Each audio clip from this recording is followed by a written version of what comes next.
Olá, sétimo ano! Hoje nós continuamos o estudo sobre os complementos para o verbo e especificamente então sobre o objeto indireto, que está no capítulo 14 do nosso material. Então, inicialmente, vamos rever alguns conceitos relacionados a esse assunto, que são conceitos que nós já vimos, apenas então vamos lembrar um pouquinho sobre eles. Os verbos são o núcleo do predicado verbal, ou seja, a palavra mais importante. Então, quando tivermos um predicado verbal, o verbo é o aspecto mais importante, a palavra mais importante. São os verbos que determinam a necessidade ou não de outras palavras para que a frase tenha um sentido completo. Os verbos intransitivos possuem sentido completo e não precisam de complemento, pois a ação relaciona-se apenas ao sujeito. E os verbos transitivos são aqueles que apresentam sentido incompleto, precisando então de complementos. Isso significa que a ação transita e estende-se a outro ser ou objeto. Então, tratando sobre isso, nós temos objeto indireto, que é a palavra ou a expressão que complementa o sentido de um verbo com a mediação de uma preposição. Ou seja, complementa então o sentido do verbo, que é aquele que não tem o sentido completo, e conta com o auxílio de uma preposição. A função de objeto indireto pode ser exercida por um substantivo ou uma palavra substantivada. Então, nós temos: o planeta clama por cuidados. O verbo está aqui. Se a estrutura, ou frase, ou oração terminasse aqui no verbo, ela não teria sentido. O planeta clama. Clama pelo quê? Por cuidados. Então, aqui nós temos o complemento. E esse complemento, então, é uma palavra que exerce a função de substantivo. Também por pronomes substantivos, que são aqueles que substituem um substantivo. Não desconfiaram de você? Então, aqui também, se a estrutura parasse no verbo desconfiaram, não desconfiaram. De quem? De você. Também é uma estrutura, um verbo que precisa de complemento. Numerais, ajudantes, preciso de dois. Então, aqui nós temos o dois, que é um numeral e complementa o sentido para o verbo. Ou também por uma oração inteira, ou seja, uma estrutura que é uma oração, ou seja, tem um verbo na sua construção e complementa o sentido do verbo.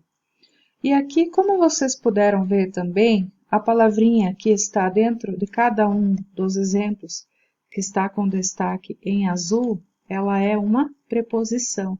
Então, nós temos o por, o de e o de. Então, aqui está exemplificado como é que o objeto indireto se caracteriza na estrutura da frase. Então, o objeto indireto sempre é introduzido por uma preposição, e as palavras que exercem essa função são o a. Aqui o a nós temos que tomar cuidado, porque nem sempre ele está na função de preposição. Se ele estiver acompanhando um substantivo feminino, ele então é um artigo, então ele não é preposição. Temos que tomar esse cuidado. Então, continuando, nós temos o ante, após, até, com, contra, de, desde, em, entre, para, perante, por, sem, sob, sobre e traz. Então, essas palavras aqui exercem a função de preposição. Lembrando também que é algo que nós já estudamos, muitas das preposições, elas juntam-se com outras palavras, com artigos, por exemplo, o de mais a que forma o da, o em mais o que forma o no. Então, acaba também exercendo essa função. O exercício 3 da página 286 diz: uma análise sintática, ou seja, quando nós queremos fazer a identificação desses elementos, sempre devemos iniciar por 3 procedimentos: identificar o verbo, o seu sujeito e seus complementos. Analise a oração. Então, nós temos aqui, chame por ajuda. E na letra A, qual a ação realizada pelo sujeito? Então, aqui, lembrando que a ação é o verbo. Nesse caso, é a ação de chamar, quando ele fala chame. Na letra B, quem é o sujeito da oração? Aqui, o sujeito é desinencial, você. E na letra C, trata-se de um verbo que necessita ou não de complemento? Explique. Se a estrutura tivesse somente a seguinte palavra, ou se ela parasse no verbo, chame, o que, ou pelo que. Então, nós temos a necessidade do complemento. Portanto, é um verbo transitivo que necessita de complemento, pois ele não tem sentido sozinho. O exercício 4 da página 287, considere as frases e as expressões nelas destacadas. 1. Estacione em calçada de nível elevado. 2. Caminhe nas calçadas junto aos muros. 3. Livre-se de toda a lama.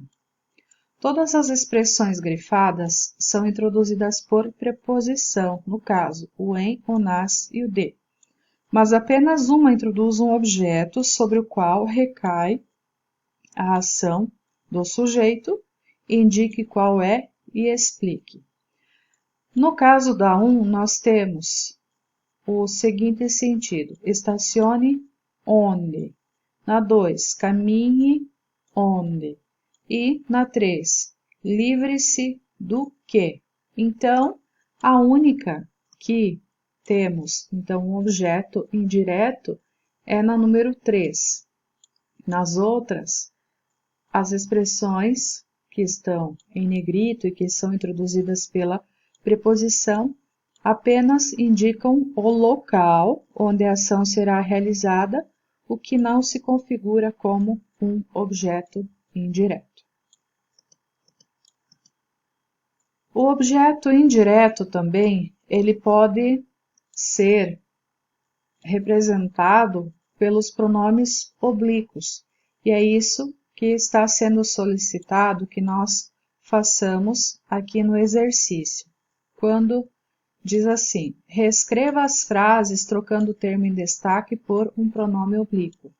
Na letra A, disse ao guarda que necessitava entrar no edifício.